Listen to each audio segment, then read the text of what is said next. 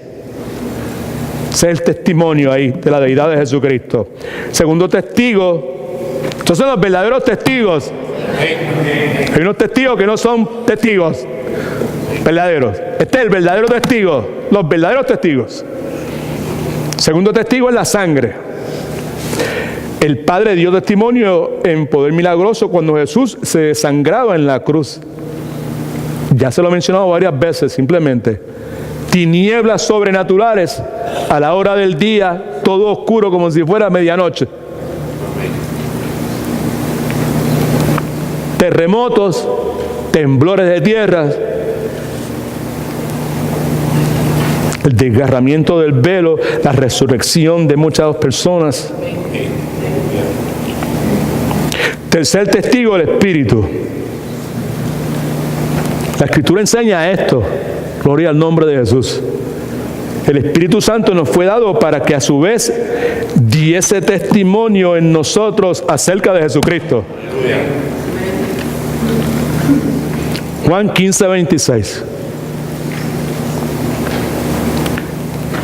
Pero cuando venga el Consolador es el Espíritu Santo, el Paracleto, está con letra mayúscula porque se refiere a la tercera persona de la Trinidad. Cuando venga el Consolador, Cristo hablando, mire cómo está hablando. Cuando venga el Consolador, que yo, de su autoridad, que yo os enviaré del Padre. El Espíritu de verdad, como se menciona aquí, el cual procede del Padre, cuando yo lo envíe, lo que va a hacer es que Él va a dar testimonio acerca de mí. Entonces alaban al Señor. Esos son verdaderos testigos. Estos son dignos de confianza. Así que la palabra de Dios enseña que podemos confiar en el testimonio del Espíritu Santo porque el Espíritu Santo es verdad. La única persona activa en el día de hoy que estuvo presente cuando Jesucristo fue bautizado y ministraba físicamente en este planeta. Ahora, ¿cómo es que el Espíritu Santo da testimonio en el corazón del creyente? ¿Cómo es que lo hace? Primeramente, recordándonos algo que precisamos tener claro en todo momento en nuestro diario vivir. Recordar que somos hijos de Dios. Yo soy hijo de Dios. Yo no soy Dios, yo no soy un Dios chiquito con D minúscula. Yo soy hijo de Dios. Yo he sido adoptado a la familia de Dios. Jesucristo vino a los suyos a salvar, a redimir. Y los suyos, plural, grupo étnico al cual Él fue dirigido originalmente, judíos, no le recibieron. No aceptaron su reclamo de que yo soy el camino, la verdad y la vida. No aceptaron el reclamo de que no hay rituales. Tú no necesitas simbolismo, rituales, ni religiosidad, ni ayuno, ni flagelación, ni nada de eso. Yo soy el camino, la verdad y la vida. Nadie viene al Padre a menos que sea a través de mí. La inmensa mayoría de los judíos no creyeron eso.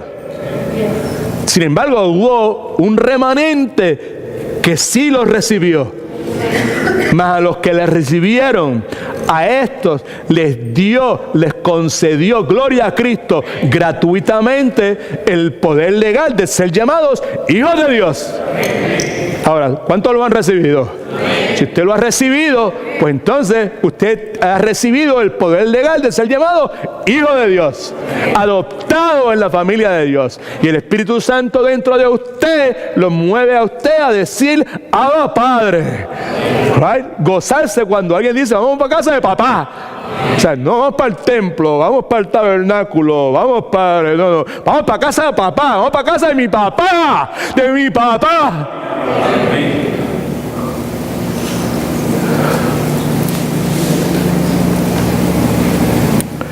Romanos 8, escriba por ahí, versículos 15 al 16. Pues no habéis recibido el espíritu de esclavitud para estar otra vez en temor. Esto es tiempo del Antiguo Testamento. Sino que habéis recibido el espíritu de ¿qué? De adopción. El espíritu de adopción por el cual, por ese espíritu, el espíritu de adopción es un término que se utiliza para el Espíritu Santo. El espíritu de adopción por el cual clamamos. ¿Y qué es lo que clamamos? Abba Padre. Concluye diciendo, el Espíritu mismo da testimonio a nuestro espíritu, la segunda parte con letra pequeña, a nuestra esencia, ¿verdad? De que somos hijos de Dios, de que le pertenecemos a Dios. De que le pertenecemos a Dios. En mi casa tenemos un baño pequeño en el cuarto donde Rosa y yo, pues, dormimos. Y pues, se escucha, me estoy bañando, se escucha, porque se escucha la ducha. Right? Okay.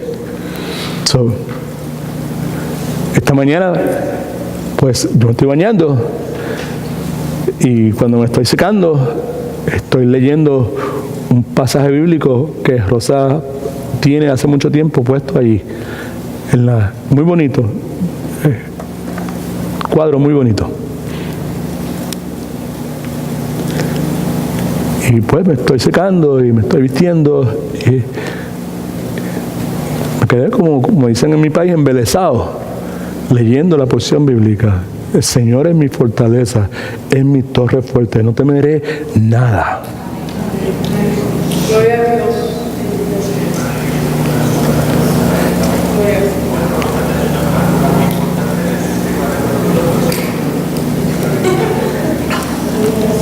Y ese es mi hermano. Amén. Y yo lo amo. Gloria a Dios.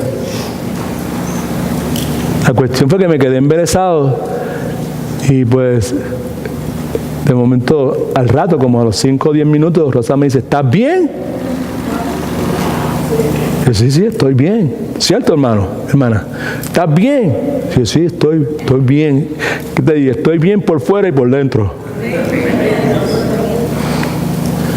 Porque mi mente se quedó en ese pasaje y ¿sabes dónde fui a tener? A la casa de Richard Marx.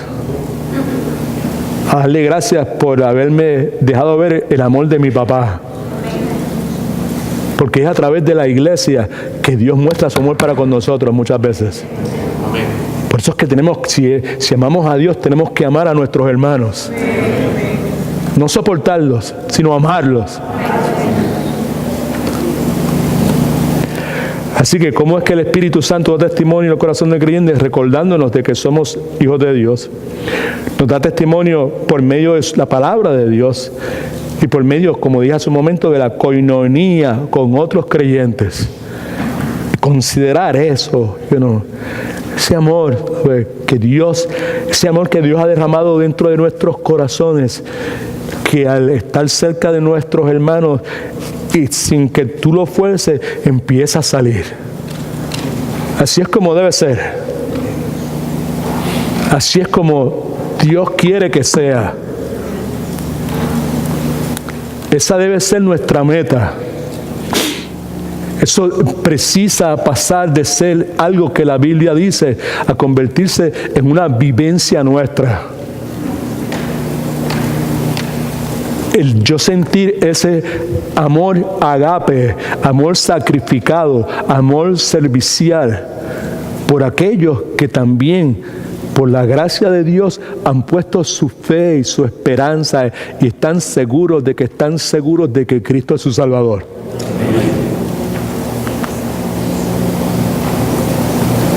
No es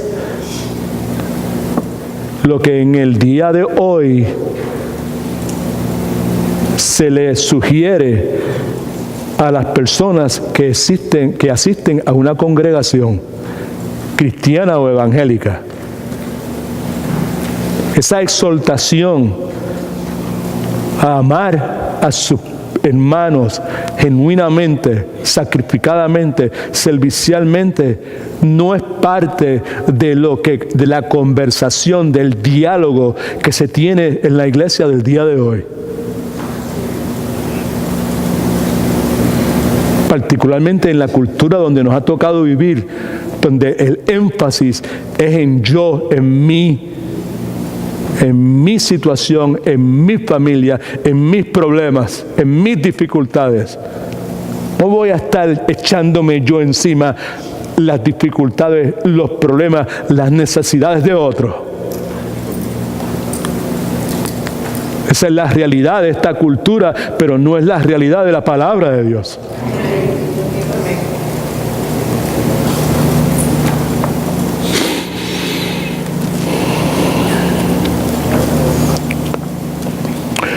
Nosotros, repita conmigo, no repita conmigo,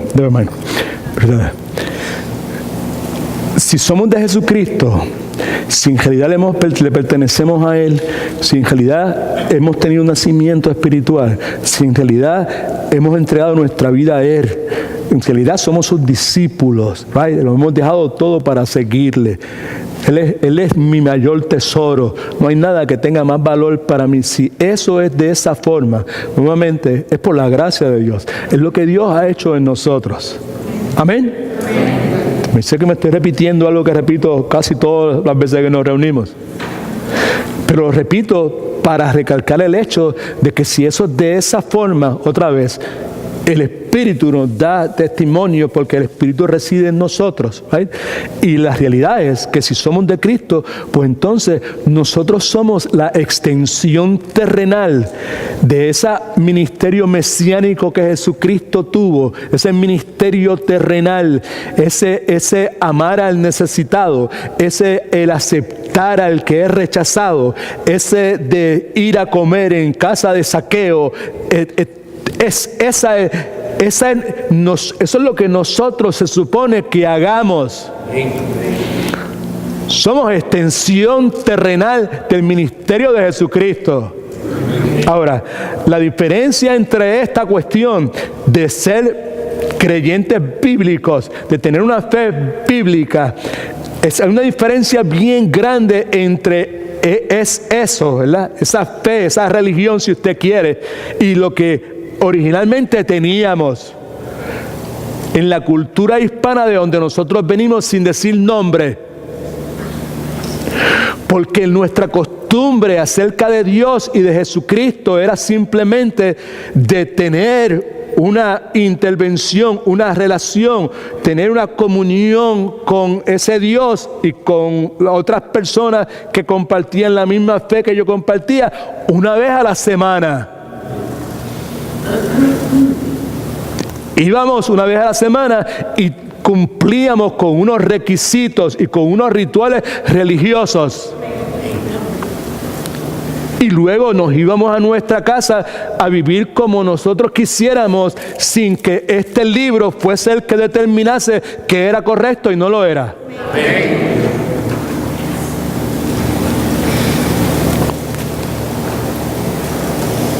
Y la idea de que me unía en un amor, que estos que estaban a mi alrededor eran mis hermanos, menos todavía.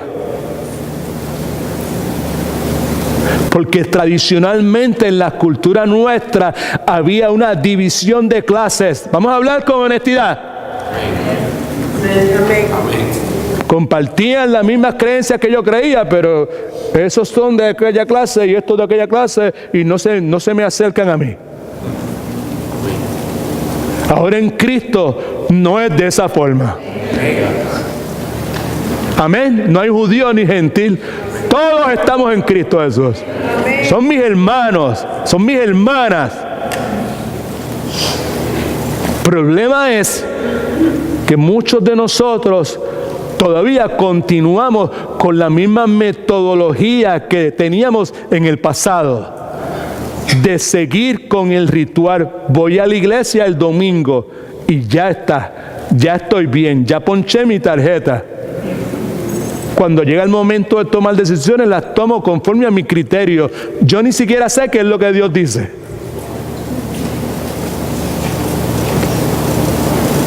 Y así seguimos, y así seguimos, y así seguimos. No es lo que Dios quiere. no es de ninguna forma lo que Dios quiere. No es lo que es bueno para nosotros. No es la experiencia que Dios tiene para nosotros. Pero es que yo tengo que trabajar y si no trabajo, pues no voy a poder. Yo no tengo tiempo para eso. Respetuosamente le corrijo, le digo que está equivocado. Sí tienes tiempo para eso. Pero usted no está en mi casa, usted no sabe cuáles son mis cuentas, usted no sabe, yo no estoy en tu casa, yo no sé cuáles son tus cuentas, pero yo conozco lo que Dios dice en su palabra. Dios no va a pedirnos a nosotros que hagamos algo que nosotros no podemos hacer.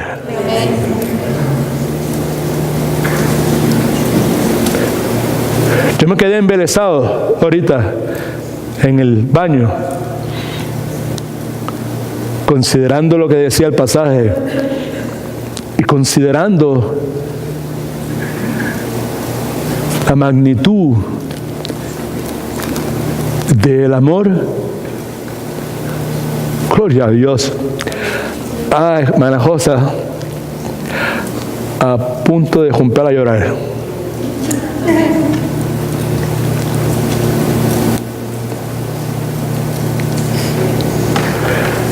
Considerar la magnitud del amor de Dios.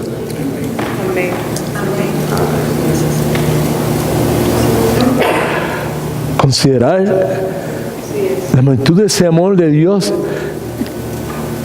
que se ha derramado en mi vida a través de otros hermanos y de otras hermanas. Por 10 minutos lo que me estuvo pasando por mi mente fue un video de persona tras persona, tras persona, tras persona, tras persona, tras persona, tras persona cristiana, verdaderos cristianos, a través de todos estos años de mi caminar con Cristo, que por medio de ellos yo he podido experimentar el amor de Dios. Gloria a Dios.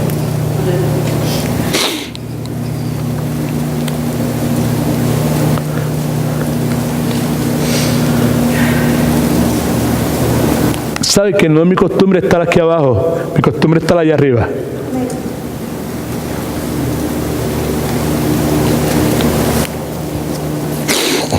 Una de las cosas que estaba hablando con papá esta mañana es decir, gracias papá, y a mí nadie me va a robar la probabilidad, el potencial, mi dicha, mi bendición de amar cualquier otra persona, sea blanco, sea negro, sea hispano, sea de la raza que sea, que esté en Cristo. Cualquier conducta de rechazo, cualquier conducta de hostigamiento que pueda recibir directa o indirectamente de alguna persona, sea de la raza que sea, que se llame a sí mismo cristiano o evangélico, no va a impedir que el amor de Dios fluya a través de mí hacia esas personas. Esas son las cosas que Dios estaba bregando conmigo esta mañana. Al recordarme todo ese montón de personas, Tammy McCartney, gloria a Dios, Ron Wootton, no sabes quiénes son. Son personas que de otras razas que cuando venimos a los pies de Cristo nos llenaron de su amor. Era un amor genuino, era un amor agape, era un amor sacrificado, era un amor servicial.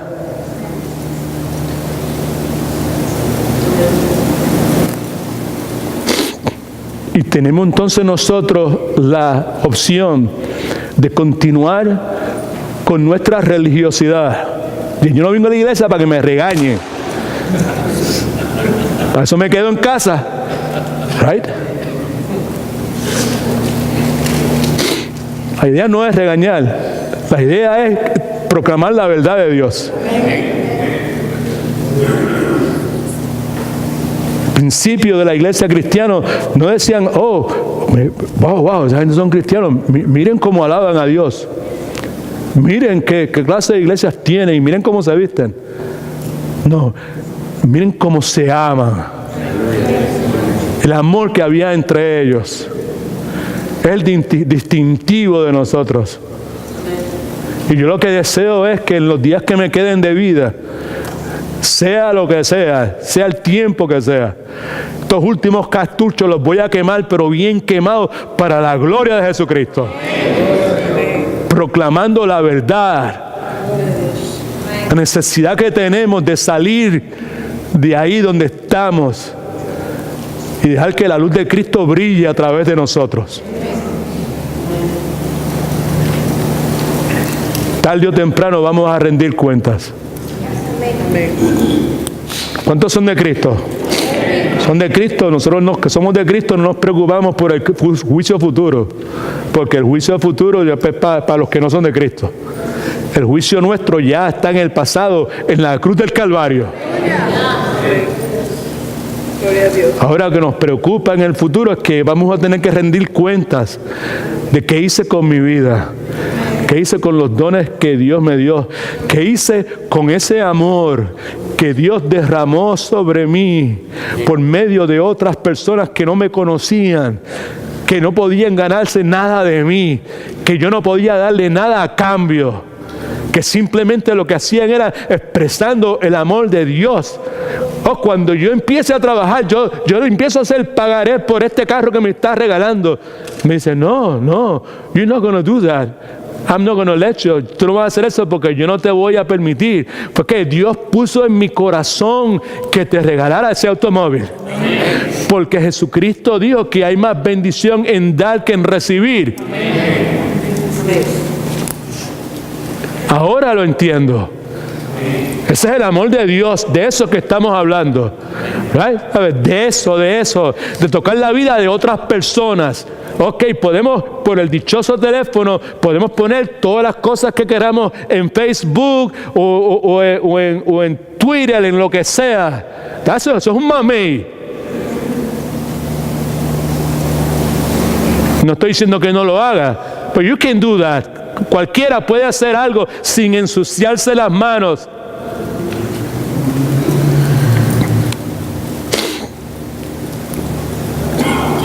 Si Cristo viniera hoy, ¿cómo nos vamos a enfrentar a Él? ¿Cómo vas a morir? Este año escuché una predicación que se titulaba así: ¿cómo vas a morir? ¿Cómo voy a morir? How are you gonna die? No si vas a morir del corazón o si vas a morir por un accidente de carro, si te vas a envenenar. ¿Cuál va a ser tu condición en el momento de tu muerte? Si fuera hoy, ¿cómo vamos a encontrarnos con Cristo? Sabemos, ¿verdad? Sí, pues que estar en la presencia de Él, plenitud de gozo y todas esas cuestiones. Pero la Escritura también nos habla de un tribunal de Cristo. The judgment seat of Christ en inglés. ¿Cómo lo vamos a hacer? ¿Con gozo o lo vamos a hacer avergonzados?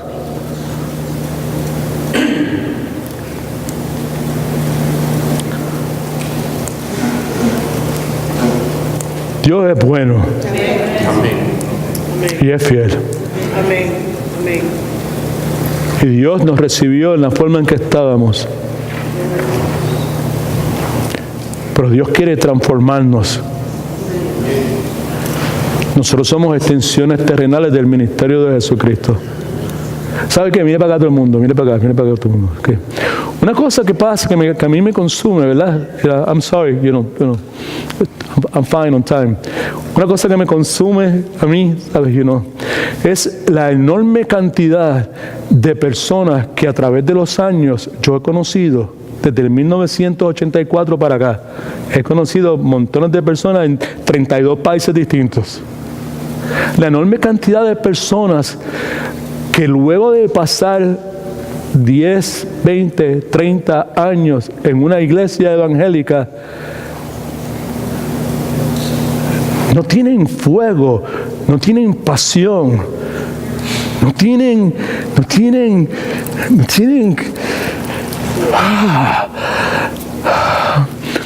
fuego, ¿sabe? Por las cosas de Dios. Amén. Amén.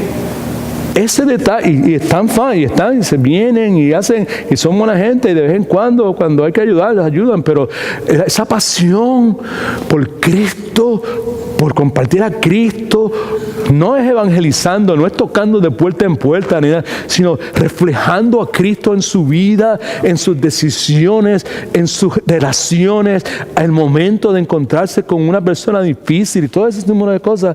That's not there. A mí personalmente, a mí me preocupa. No me preocupan solamente esas personas, me preocupo yo.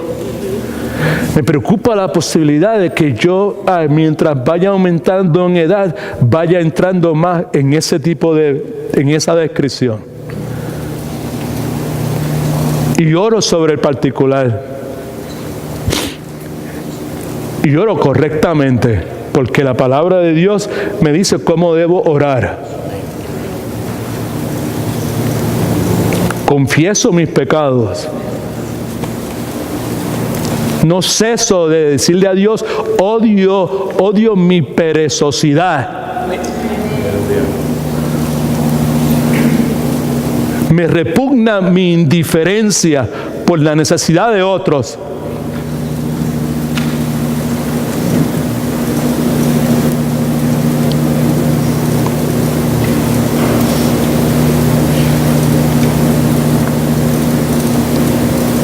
Mientras más los años van pasando, más estas realidades se van convirtiendo en prioridades para mí. Y este no es San Edwin el que está hablando. Está hablando su hermano en Cristo, alguien que por la gracia de Dios conoció a Cristo, que fue atraído a Jesucristo por medio del Padre.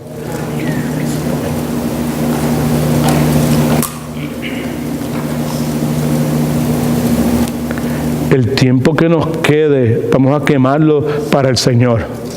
Amén. I had to say this too. Okay. Voy para acá a todo el mundo. Okay.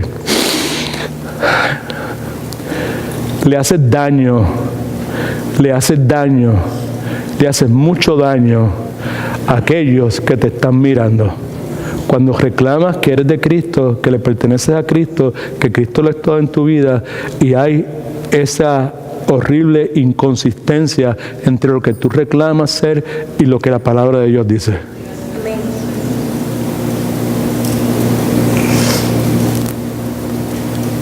Esa inconsistencia hace tropezar a aquellos que están mirando.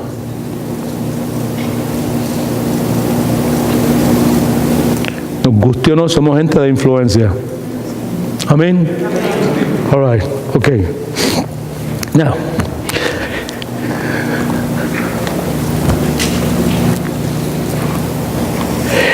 Juan dice, si recibimos el testimonio de los hombres, ¿por qué no recibimos el testimonio de Dios? A través de los años, algunas personas me han dicho, Pastor Edwin, yo desearía tener fe. Hace tiempo aprendí a contestar esa pregunta. Mi respuesta es, Señor, señora, aquí todo el mundo vive por fe. Diariamente estamos confiando en otras personas. Confiamos en el doctor, tenemos fe en el doctor, en lo que nos dice. Tenemos fe en la persona que nos da los medicamentos cuando vamos a la farmacia. Tenemos fe en el individuo que está por allá atrás metido en el restaurante, que está cocinando lo que está cocinando, que fuimos a comprar para comérnoslo.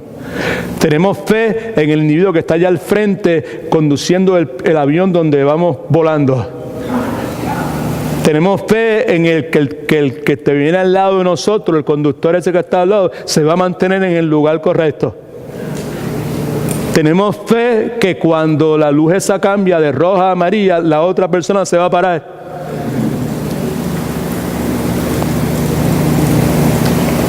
Así que la pregunta es, si podemos confiar en el hombre, ¿por qué no podemos confiar en Dios?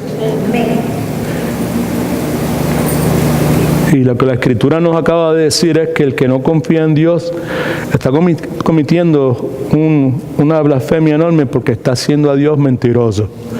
Algo que nosotros no podemos darnos el lujo de hacer. God is good.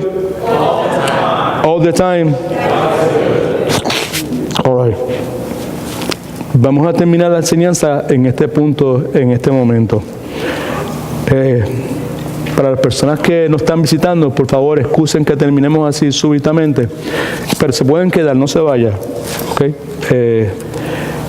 La razón por la cual terminamos la enseñanza de esta forma tan súbita es porque tenemos algo que hacer. Vamos a orar un momentito. Padre, en el nombre de Jesús te damos muchas gracias porque tú eres bueno, porque tú eres fiel, porque grande es tu misericordia. Tú sabes cuál es la condición de las personas que están aquí. Tú sabes quiénes ya te pertenecen. Tú sabes quiénes no han dado ese paso de fe, Señor.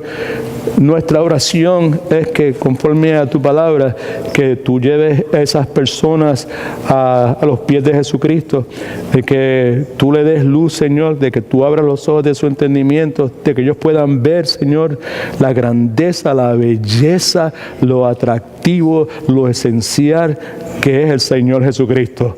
Que puedan ver en realidad quién Cristo es. Tú hecho hombre, Dios hecho hombre, el único camino, la única verdad, la verdadera vida, Señor. Y que por medio, Señor, de tu obra en ellos caigan de pie, de rodillas, se humillen, confiesen su pecado y reconozcan a Cristo como el Salvador de su alma y el Señor de su vida. Ese es el deseo de nuestro corazón, Padre, cuando clamamos a ti. En lo demás, las cosas que dije hace un momento no son dirigidas a nadie en particular, excepto a mi persona. Yo necesito eso, Padre Santo. Y mi sentir es que cada uno de nosotros necesitamos, Señor, despertar. Nuestra iglesia duerme, no en sus pasos necesariamente, sino la iglesia evangélica, la iglesia que se llama ser la iglesia bíblica, duerme, Padre Santo, y necesita que tú, Padre amado, la revivas, Señor, y que pueda ser esa iglesia dinámica, que pueda ser esa extensión del ministerio terrenal de Cristo. Así que nos ponemos en tus manos. Mañana tenemos la oportunidad de servirte a través del servicio que le vamos a dar a estos niñitos. Padre, permite que cuando vengamos llenos del amor de Cristo, que lo que veamos en ellos, que los veamos en la forma en que tú los ves, Señor, con ese amor. Tu palabra dice, dejar que los niños vengan a mí y que no se lo impidamos. Padre, cuídanos que nuestros gestos, el tono de nuestra voz, nuestras miradas o lo que sea, que pueda ser un obstáculo, que pueda impedir que de alguna forma estos niñitos puedan venir a los pies de Cristo. Más que nada, cuídanos, Señor, estremécenos, abre los ojos de nuestro entendimiento, jamaquéanos, Señor, para que nos cuidemos y que nuestra inconsistencia vaya a ser piedra de tropiezo y que pueda causar que otros no vengan a los pies de Cristo. Así que te amamos, sabemos que tú eres el que comienza la obra en nosotros, sabemos que tú eres el que la perfecciona y sabemos, Señor, que tú quieres, Señor, pues transformar nuestras vidas y que tú nunca te das por vencido. Tu palabra dice que no nos cansemos de hacer lo correcto porque a su tiempo vamos a cegar si no nos damos por vencidos, Señor. Así que nos agarramos y descansamos en ti y en tu santa palabra. En el nombre de Jesús oramos. Amén. God is good all the time. Say.